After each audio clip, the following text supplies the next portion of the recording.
दोस्तों, भोजपुरी सिनेमा की दुनिया में वैसे तो एक से बढ़कर एक स्टार हैं, लेकिन पावर स्टार पवन सिंह एक ऐसा नाम है जिनके आगे किसी की नहीं चलती। फिर चाहे बात असल जिंदगी की हो या पर्दे की, हम सभी ने पवन सिंह के एक से बढ़कर एक गाने देखे हैं।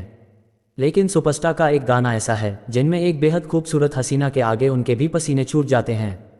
दोस्तों, पूरी जानकारी जानने से पहले अगर आप चैनल पर नए हैं तो सब्सक्राइब करें और वीडियो को शेयर करें और लास्ट तक देखें। तो चलिए शुरू करते हैं।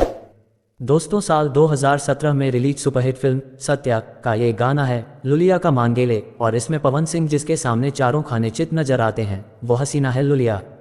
सुजीत कुमार सिंह के डायरेक्शन में बनी फिल्म सत्या के इस गाने को पवन सिंह और हनी बी ने गाया है। गीत लड़का और लड़की के प्रेम अलाप और उनके उलझन पर है। इस गाने की पॉपुलैरिटी का अंदाजा आप इस बात से लगा सकते हैं कि इसे वेब म्यूजिक के यूट्यूब चैनल पर खबर बीते 7 साल में 160 मिलियन यानी 16 करोड़ से अधिक बार देखा जा चुका है। गीत के बोल मनोज मतलबी ने लिखे हैं, जबकि इसका धमाकेदार म्यूजिक कंपोज किया है छोटे बाबा ने। कोरियोग्राफी रामदेवन की है। इस गाने में भोजपुरी सिनेमा की सेंसेशन लुलिया का अंदाज देखने लायक है। उनके फर्तीले डांस और कातिलाना अंदाज के आगे पवन सिंह भी हथियार डाल देते हैं। तभी तो वह इस गाने में कह रहे हैं लुलिया का मांगेले काहे तरकुल पैस चढ़ के दरान लांगेले। इस पर लुलिया जवाब देती हैं, आर मांगेले ना लुलिया पार मांगेले, तैस लुलिया तोहरे जैसन लम्हर भतार मांगेले।